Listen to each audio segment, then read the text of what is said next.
Hello दोस्तों, आज के वीडियो में हम देखेंगे डाइजेस्टिव ग्लैंड्स को। तो डाइजेस्टिव ग्लैंड्स क्या है? The digestive glands associated with the alimentary canal include the salivary glands, the liver and the pancreas.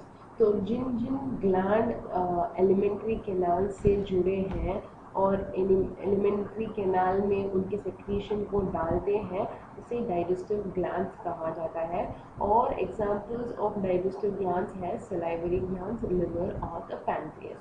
तो ये डाइजेस्टिव ग्लैंड्स जनरली क्या करते हैं ना, ये अपने सेक्रीशन को एलिमेंट्री कैनाल में डालते हैं, यानी जो इंटेस्टाइन में हो या स्टमक में हो, तो यहाँ उनके सेक्रीशंस डालते हैं और वो सेक्रीशंस फूड को डाइजेस्ट करने में हेल्प करता है, तो उसे डाइजेस्टिव एंजाइम्स कहा जाता है।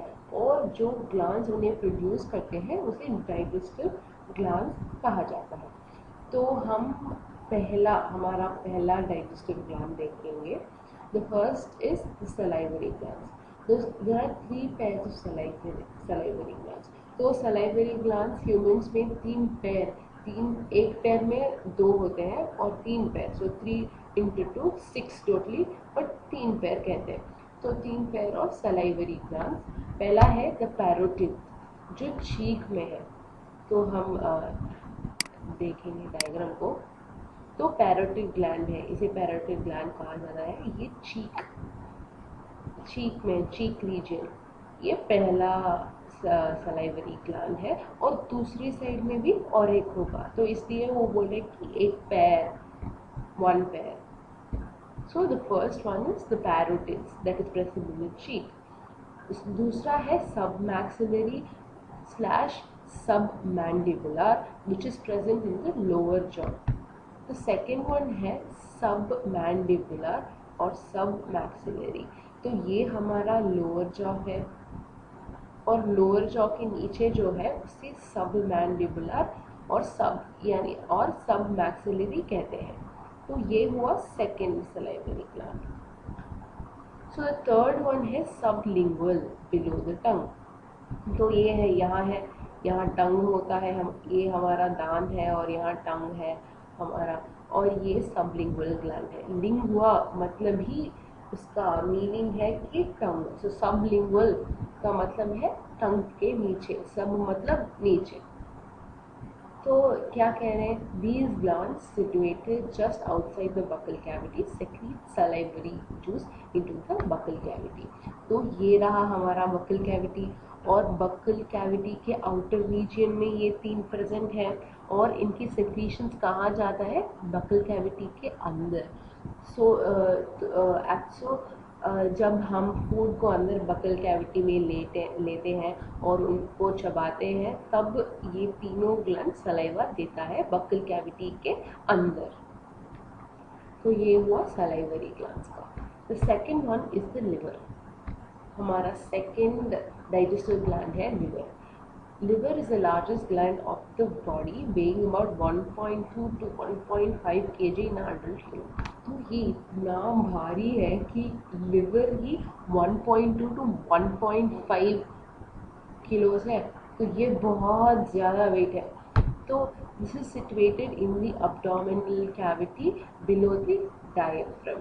तो ये डायफ्रम है हमारा, लंग के नीचे डायफ्रम है, और उसके नीचे अब हमारा एब्डोमिनल कैविटी है, और वो एब्डोमिनल कैविटी में लिवर प्रेजेंट है, generally right side of the abdominal cavity. और लिवर हैज 2 लोब्स। तो हमारे लिवर में, ह्यूमन के लिवर में हम 2 लोब देख सकते हैं। लोब यानी कर्विंग्स ऐसा बोल सकते हैं। तो 2 कर्विंग्स या 2 लोब देख सकते हैं। The hepatic lobules are the structural and functional units of the liver. It contains hepatic cells that are arranged in the form of cords।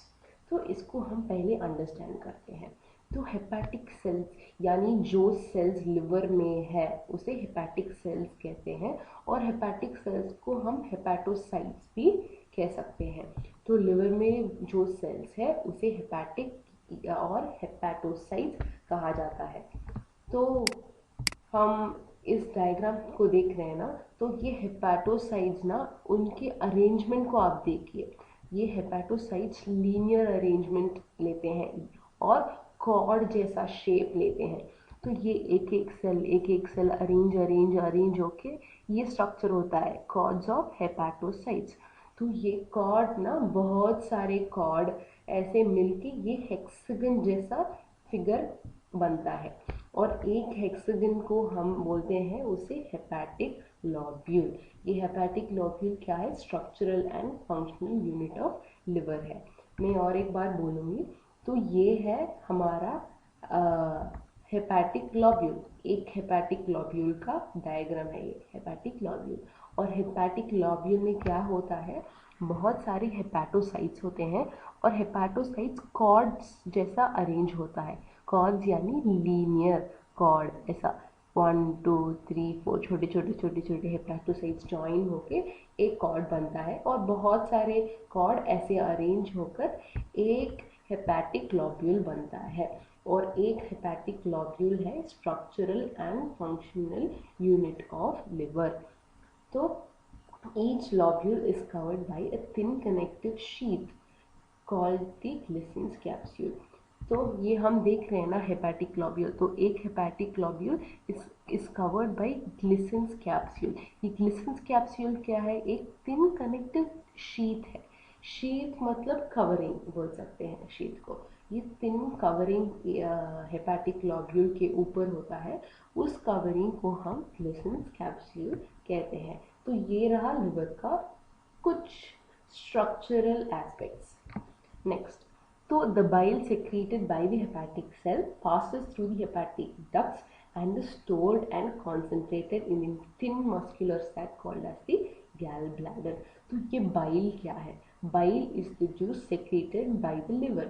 तो हमारा लिवर है, वो हमारा लिवर जो जूस सेक्रीट करता है उसे बाइल कहते हैं। तो ये बाइल कहाँ जाता है? ये बाइल हेपेटिक डक्ट्स यानी हेपेटिक ट्यूब्स जो लिवर से आ रहे हैं, उन ट्यूब्स को हेपेटिक डक्ट्स कहते हैं। तो उनके दौरान ये गैल ब्लैडर के अंदर जाता है और कॉन्सेंट्रेट होता है। तो ये गैल ब्लैडर एक थिन मस्कुलर सैक है। तो हम डायग्राम को देखेंगे, तो ये लिवर है। ये लिवर, यहाँ बाइल जूस तैयार होता है, ये बाइल जूस बनाता है लिवर, और यहाँ से बाइल जूस ना हेपेटिक डक्ट्स है, that is the ducts from the liver. जो डक्ट्स यानी ट्यूब्स लिवर से आता है उसे हेपेटिक डक्ट्स कहते हैं।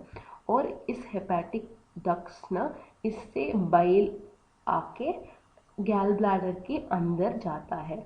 ये गैल ब्लैडर एक छोटा सा बैग है जो थिन और मस्कुलर है। और गैल ब्लैडर का फंक्शन क्या है? ये बाइल जूस को कॉन्सेंट्रेट करता है। इसको आप ध्यान से सुनिए, ये कॉन्सेंट्रेट करता है बाइल। तो ये भी इम्पॉर्टेंट फंक्शन है और आपको ये पक्का रिमेम्बर करना चाहिए। The duct of the gallbladder, cystic duct, along with the hepatic duct from the liver form the common bile duct। तो इसको हम डायग्राम के दौरान पढ़ेंगे। तो ये डक्ट जो है ये लिवर से आ रहा है, उसे हेपेटिक डक्ट कहते हैं।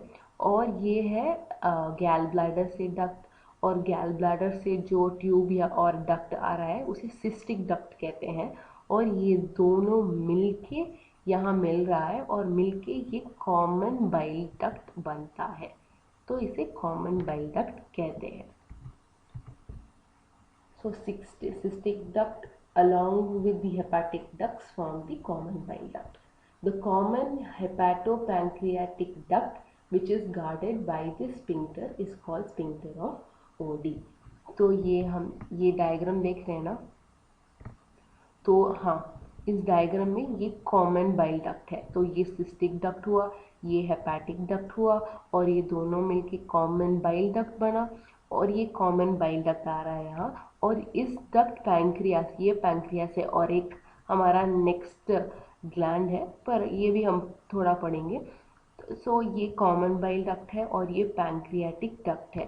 तो ये पैंक्रियाटिक डक्ट और कॉमन बाइल डक्ट और पैंक्रियाटिक डक्ट दोनों जुड़ते हैं, और उस जुड़ने के बाद उसे कौन कंट्रोल करता है? एक स्पिंक्टर। स्पिंक्टर यानी मस्कुलर टिश्यू और डोर आप कह सकते हैं उनको। ये स्पिंक्टर गार्ड करता है, उस स्पिंक्टर को हम स्पिंक्टर ऑफ ओडी बोलते हैं। हम और एक बार देखेंगे।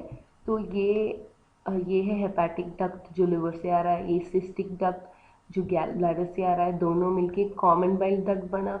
कॉमन बाइल डक्ट और पैंक्रियाटिक डक्ट दोनों मिलते हैं, और इसे कौन गार्ड करता है? ये स्पिंक्टर ऑफ ओडी इसे गार्ड करता है। तो अब हम पैंक्रियास के बारे में पढ़ेंगे। ये पैंक्रियास ना, इसका कौन सा स्पेशलिटी है? इस स्पेशलिटी है कि ये एक कॉम्पाउंड ग्लैंड है। कॉम्पाउंड ग्लैंड यानी बोथ एक्सोक्राइन एंड एंडोक्राइन है। तो हम पहले एंडोक्राइन और एक्सोक्राइन के बारे में पढ़ेंगे। तो ये एक्सोक्राइन ग्लैंड क्या है? Exocrine gland sends their secretion through ducts directly to the target organs of the body. तो ये क्या है? ये एक्सोक्राइन ग्लैंड में पहला पॉइंट है, डक्ट होता है। डक्ट मतलब ट्यूब। तो ट्यूब के दौरान उन सेक्रीशंस को डायरेक्टली उस ऑर्गन, किस ऑर्गन को चाहिए उस ऑर्गन को भेजता है, उसे एक्सोक्राइन ग्लैंड कहते हैं। एंडोक्राइन ग्लैंड और डक्टलेस ग्लैंड। तो एंडोक्राइन ग्लैंड में डक्ट नहीं होता, वो ट्यूब लाना, वो जाना, ये नहीं रहता एंडोक्राइन ग्लैंड में। तो ये डक्टलेस ग्लैंड है, और ये सेक्रीशंस ब्लड में डालता है। ये टारगेट ऑर्गन में डायरेक्टली नहीं देता, बल्कि ब्लड में देता है, और जैसे जैसे ब्लड फ्लो होगा वैसे वैसे कहाँ वो सेक्रीशंस चाहिए वहाँ जाता है। तो ये एक्सोक्राइन और एंडोक्राइन है। तो एक्सोक्राइन तो डक्ट ग्लैंड, वो डक्ट है, डक्ट प्रेजेंट है एक्सोक्राइन ग्लैंड में, और उस डक्ट के दौरान उस सेक्रीशंस डायरेक्टली किन किन ऑर्गन को चाहिए उन ऑर्गन को वो सेक्रीशंस जाता है, ये एक्सोक्राइन है। बल्कि एंडोक्राइन में डक्ट्स नहीं रहता, ट्यूब्स नहीं रहता, तो कैसे जाता है वो सेक्रीशंस? ब्लड के दौरान। तो एंडोक्राइन ग्लैंड उनके सेक्रीशन को ब्लड में देता है, और ब्लड ले जाता है डिफरेंट ऑर्गन्स को। तो पैंक्रियास कंपाउंड हुआ बोथ एक्सोक्राइन और एंडोक्राइन। ये पैंक्रियास का मॉर्फोलॉजी है, it is elongated, situated between the C limbs और the limbs of the C shaped duodenum. हम देखेंगे तो ये हुआ डिओडिनम, ये डिओडिनम सी शेप डिओडिनम है, और इसके बीच में है पैंक्रियास और एलोंगेटेड है। तो ये पॉइंट समझ में आया। तो ये एलोंगेटेड है और सी शेप्ड है। The exocrine portion secrete alkaline pancreatic juice containing enzymes. The endocrine portion secrete hormones like insulin and glucagon. तो ये एक्सोक्राइन पार्ट, एक्सोक्राइन मतलब मैंने बोला एक्सोक्राइन है, देखिए एक्सोक्राइन है डक्ट ग्लैंड्स। तो ये डक्ट ग्लैंड्स क्या क्या प्रोड्यूस, ये डक्ट पोर्शन क्या प्रोड्यूस करता है? एल्कलाइन पैंक्रियाटिक जूस देता है, जो एंजाइम्स, उस जूस में एंजाइम्स होता है। और एंडोक्राइन पोर्शन क्या क्या देता है? इंसुलिन और ग्लूकागॉन। तो इनके फंक्शंस, इन सेक्रीशंस के फंक्शंस को हम बहुत अच्छे से पढ़ेंगे अपकमिंग वीडियोस में। तो नेक्स्ट वीडियो में हम देखेंगे डाइजेशन कैसा होता है, ये एंजाइम्स कैसे यूटिलाइज होते हैं, और एंजाइम्स क्या क्या करते हैं, किस किस को ब्रेक डाउन करते हैं, ये सब हमारे नेक्स्ट वीडियो में देख सकते हैं। Thank you guys.